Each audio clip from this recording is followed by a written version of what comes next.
de São Paulo, né? Enfim, quais eram as características dessa implantação, né? Implantação, a gente fala assim, é como que as edificações se distribuem no terreno, né? Então, isso é um termo, não sei se vocês têm familiaridade com isso, mas é um termo da arquitetura, né? Enfim, então, a implantação típica de uma fazenda cafeeira no Vale do Paraíba, o que ela tinha? Ela tinha um casarão, geralmente na parte mais alta do terreno. Isso aqui, esse tipo de configuração, ele foi meio que... Já se usava isso nos engenhos, inclusive nos engenhos do Nordeste, mas essa configuração do terreiro e as construções ao redor do terreiro, isso foi aprendido com aqueles manuais do Caribe, né, que chegam até o Brasil. São alguns manuais, tem um mais famoso, mas enfim, não vamos entrar nesse tema, senão a gente fica aqui o resto da noite. Enfim, então tinha um casarão na parte mais alta do terreno. Por quê? Porque daqui você tinha um controle de todas as outras edificações, né? Você tinha senzala, geralmente muito próxima da casa grande, ou do casarão. Eu gosto mais do termo casarão, né? Enfim. A senzala ela fica perto do casarão, por quê? Porque o elemento, o escravo, né, ele era muito caro, né? Às vezes, assim, com uns 10 escravos, você comprava uma fazenda inteira. E nesse momento da cafeicultura, ele vai atingindo preços cada vez mais altos. Então, você tinha... né, a senzala ela tinha que ficar num local muito fácil de se vigiar, né? Bom, ele vai ter o quê? A estrutura de beneficiamento do café, ela começa com um tanque de lavagem do café. Não sei se... Bom, enfim, eu vou falar mais ou menos como é que é, muito rapidamente, mas o café aqui no Brasil, ele não é colhido grão a grão quando o grão está maduro, né? Como era para um público mais um operariado, uma coisa assim, e aqui no Brasil se privilegiou por muito tempo mais a quantidade do que a qualidade. Não sei se... Bom, todo mundo acho que já viu um pé de café. Né, os grãos eles ficam muito próximos aos galhos, assim, eles nascem, né, e junto das folhas também. Como é que se colhe? Puxa-se o galho e aí vai cair graveto seco, folha, café verde, café maduro, café já seco, enfim, cai de tudo. Então você precisa lavar o café. A primeira coisa, né, dar uma peneirada para dar uma separada dos grãos e algumas folhas, enfim. Mas fica muita sujeira no meio, muita impureza. O tanque de essa lavagem de café, que o pessoal às vezes acha que é piscina, não é piscina, né? É um tanque. Então tem toda uma parte hidráulica que é construída, você tem que às vezes construir canais, às vezes tem quilômetros para trazer a água para abastecer esse tanque de lavagem. Nesse tanque, né, o graveto seco ele boia, né? A folha também dá uma boiada ali, né? Então você tinha umas comportas e você abrindo um pouquinho lá em cima a comporta, essa água com essas coisas que estavam boiando, elas saíam. O grão maduro, né, que é o grão cereja, né, que eles falam, dá-se esse nome, ele não afunda, mas também ele não fica na superfície. Então ele fica meio lá no meio termo da água. Assim, ele afunda um pouco, mas não muito. E o grão verde ele afunda. Então, conforme você vai abrindo essa comporta, baixando a comporta, primeiro você tira a sujeira e aí você tem um canal, que aí por comportinhas nos canais, tá, você direciona essa sujeira para fora do terreiro. Você abaixa mais um pouco a comporta, o grão maduro vai para um lugar determinado através de canais, você vai tapando as aberturas do canal e você vai direcionando. É por isso que os terreiros de café geralmente têm muitos canais de água, né? A gente vê, ele é todo meio recortado. E aí tem umas grelhas, tal, né, metálicas, tal, que aí a água passa e o grão fica. Então, isso logicamente que isso não foi logo de cara dessa forma, né? Foi se aprendendo pouco a pouco. É toda uma engenharia. Uma evolução, né? É uma evolução, uma engenharia toda específica para esse tipo de produto. Enfim, aí depois você abre por último, aí saem os grãos verdes. Os verdes, ele vai ter um preço menor no mercado. Então, é por isso que é interessante fazer essa separação. Um lado do terreiro só grãos maduros, de outro só grão verde, né? Enfim, aí você vai separando e levando esses tipos de grão para cada um para o seu canto, digamos assim. Então, o terreiro ele tem várias divisões também. Então, enfim. Bom, tem o terreiro de café, que ele ocupa a parte central, ele é meio que a alma, né, da fazenda de café. Né? Ele fica sempre abaixo do tanque, porque a água, né, vai por gravidade, ele vai fazendo o seu caminho e vai levando café, vai levando sujeira para fora do terreiro, enfim. E mais abaixo do terreiro, então isso aqui está na parte alta do terreiro, isso cai lá em direção, por exemplo, geralmente as fazendas eram sempre colocadas meio na beira de um rio. Né? Então, assim, a proximidade de um rio sempre é quase que uma condição sine qua non das implantações dessas fazendas, né? A escolha do sítio para se montar uma fazenda de café. Bom, abaixo do terreiro está o que a gente chama de casa de máquinas e tulhas. Né? A casa de máquina, depois que o café seca, você recolhe o café e aí você leva para a casa de máquinas. Tem várias maneiras de se levar esse café para a casa de máquina. Tem que estar seco e tal, enfim. Na verdade, vai primeiro para as tulhas. Né? Aí a tulha é uma grande caixa, né? Ou um compartimento. Né? Nas tulhas mais sofisticadas ter um envoltório de alvenaria, seja de pedra, de tijolo, de taipa, enfim, de pau-a-pique, né? Do que quer que seja.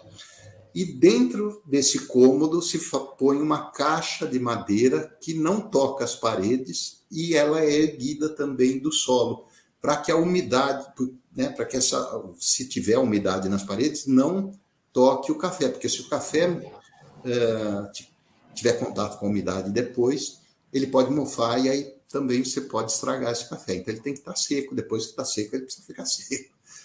Bom, por que esse monte de tulha e armazenar essa quantidade toda? Porque o café ele tem altas e baixas no preço. Então você pode, como ele dura muito depois de seco, ele dura anos às vezes. Então você pode ir soltando esse produto pouco a pouco no mercado e aí você vai garantindo uma constância no preço. Então vocês estão vendo que a arquitetura da fazenda de café ela é toda muito bem pensada, inclusive por essa questão de mercado. Né? Você solta tudo de uma vez, o preço cai. Então você vai soltando pouco a pouco. Então o próprio fazendeiro ou os próprios fazendeiros faziam um pouco essa regulagem do mercado. Né? Enfim, quando vai para vender, você não vende o café em pouco, que se fala, né? O café com casca. Ele vai passar pela casa de máquinas. Então, geralmente, as tulhas elas estão próximas da casa de máquinas. Né? Então, aí por uma série de sistemas, enfim, no começo era tudo levado manualmente, né, pelos escravos, pelos operários da fazenda. Estou usando operário no sentido anterior à década de 1980, quando não era trabalhador de fábrica, era qualquer Sim. trabalhador. Historiador aí Não, tá tranquilo. tá bom. O pessoal Bom, compreendeu. tá. Enfim, aí você pega e beneficia, né? Esse grão vai passar pelo processo de beneficiamento. O café é uma planta extremamente chata. Se a gente pegar o grãozinho de café, não sei se vocês já pegaram, mas assim, ele é bonitinho, né, vermelhinho e tal. Ele tem uma casca externa, aí ele tem uma polpa. Ela é até docinha, né? A gente pode pegar assim, espárragos, todo e tal. Bom, então tem a casca, a polpa, aí tem um grão. Aí você vai dizer, esse grão é o grão de café? Não, ainda não é. Então, é uma película que envolve o grão de café, que ainda não é o grão de café, porque ele é dividido em duas partezinhas assim meio coladas. Depois dessa película externa, tem uma outra pelezinha que recobre o grão. Então você tem que tirar tudo isso. Né? Você tem que tirar a casca, tirar a polpa, né? Tirar a primeira pele, depois a segunda película, né? Para aí chegar no grão. Né? Se você deixa essas coisas, o sabor do café é comprometido. Né? Então, aí tem uma, assim, no começo, logicamente, o processo de beneficiamento foi muito tosco, assim, a gente vai ver algumas formas aí, mas né, até chegar nas máquinas super sofisticadas que retira todas essas cascas, separa o grão por tamanho, né, e aí você pode vender aqueles maiores têm preço maior, né, os médios têm outro preço, os menorzinhos têm outro, quebrado tem outro, enfim.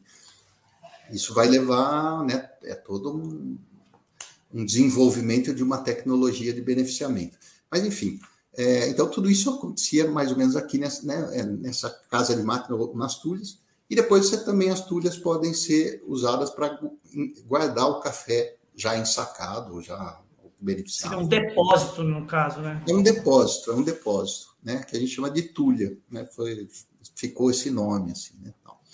Bom, voltando às edificações, essas primeiras fazendas de café, e aí a gente pode falar que essas fazendas